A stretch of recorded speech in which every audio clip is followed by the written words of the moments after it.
Alright, I spent the last 2 days watching intense war movies from the 2020s. These aren't your typical hero movies. They're gritty and will leave you needing a shower.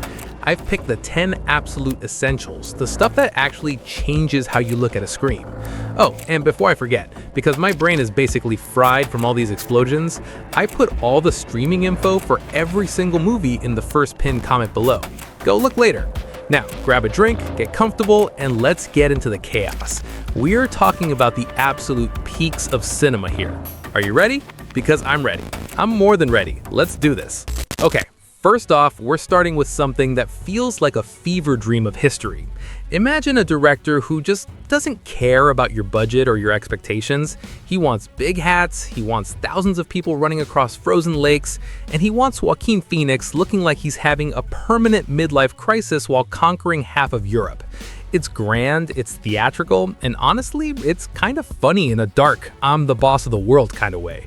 You're watching these massive battles and thinking, wait, did he really just fire a cannon at a pyramid? Yes, he did, because why not? It's about ego, it's about power, and it's about a man who conquered everything but his own messy love life. It's Ridley Scott doing what he does best, making everything look like a Renaissance painting that's literally on fire. You feel the cold, you feel the mud, and you feel the sheer absurdity of one man trying to own the map. It's flawed, it's huge, and I loved every chaotic second of it. I'm talking about Napoleon. This next one is basically Anxiety the movie. It's World War II, you're stuck on a boat in the middle of the Atlantic, and there are steel sharks trying to sink you every 5 minutes. Tom Hanks is there looking stressed, which, let's be honest, makes me stressed, and the whole thing moves so fast you'll forget to breathe. There's no fluff here, no long backstories about someone's childhood dog, just 90 minutes of pure, distilled naval warfare. It's like a video game, but with better acting and more "sir, yes sir" shouting. You feel the cold spray of the salt water on your face, you feel the vibration of the engines. It's claustrophobic, it's loud, and it's a masterclass in how to make a movie feel like a ticking time bomb. If you like your war movies short, sharp, and smelling like diesel fuel, you need to watch Greyhound. This one hurt. You ever feel like you're watching a movie and you just want to yell at the screen for everyone to run? This is based on a true story about a base in Afghanistan that was basically built in a giant bowl. Like, hey, let's put our soldiers in the bottom of a hole where the enemies are literally looking down on us. Brilliant strategy. The first half is just life, guys joking around, being bored, and then the second half, it's an absolute avalanche of intensity. The camera work is so immersive, you'll feel like you're tripping over rocks along with them. It's one of the most realistic depictions of a firefight I've ever seen. No action movie invincibility here. Just pure, desperate survival in a place that feels like the edge of the world. It's heartbreaking and frustrating, and you absolutely cannot look away. It's called The Outpost. Okay, let's talk about Spike Lee. He's a genius, right? But this is something else. It's like a heist movie wrapped in a war movie wrapped in a "we're getting too old for this" road trip. You've got these 4 veterans going back to Vietnam to find the remains of their squad leader, and maybe some buried gold. But it's not really about the gold, it's about the ghosts. It's about the stuff you can't leave behind even 50 years later. Delroy Lindo gives a performance that is so raw it'll make your skin crawl. He's talking to the camera, he's losing his mind, and you're right there with him. It jumps between the past and the present in a way that's jarring but perfect, showing how the war never really ended for these guys. It's colorful, it's political, it's angry, and it's beautiful. It's a Spike Lee joint called The Five Bloods. This next one is a hidden gem that more people need to scream about. It's produced by the guys who did The Avengers, but it couldn't be more different. It's entirely in Arabic, it's set in Iraq, and it follows a SWAT team that's just done. They've lost everything, and they're on a rogue mission to clear their city of ISIS one building at a time. It feels like a documentary filmed in hell. There's no glory, no fancy speeches, just brutal block-by-block urban combat. It's so grounded and so personal. You see the civilians caught in the middle, and it reminds you that for some people, the war movie's just their Tuesday afternoon. It's relentless. It's like a punch to the gut that keeps punching until the credits roll. If you want something that feels 100% authentic and terrifyingly modern, you have to find MOSUL. Hey, real quick, Are we having fun? Are we depressed yet? A little bit of both? Good. That's the sweet spot. If you're enjoying this chaotic dive into the best war films of our decade, do me a massive favor. Hit that subscribe button and give this video a like. We're building a little community of movie nerds here on FilmFlix, and I want you in the front row. Also, tell me in the comments, what's the one war movie that ruined you? I want to know. Anyway, back to the list. We've got 5 more, and they only get more intense from here. Let's go.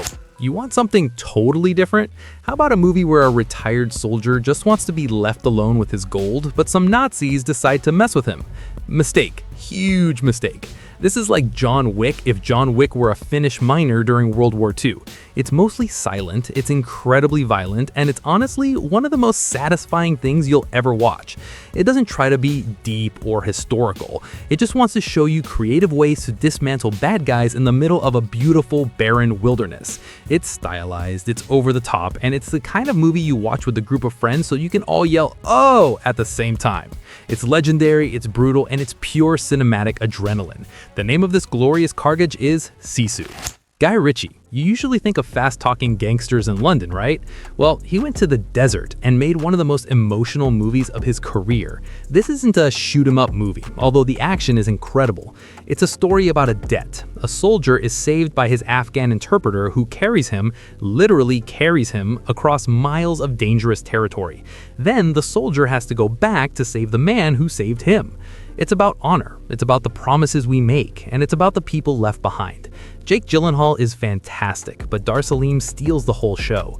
It's tense, it's heartfelt, and it'll make you realize that the most powerful weapon in a war isn't a gun, it's loyalty. It's called Guy Ritchie's The Covenant. This one is haunting. It's unlike any other war movie ever made. You don't see a single battlefield. You don't see a single bullet fired.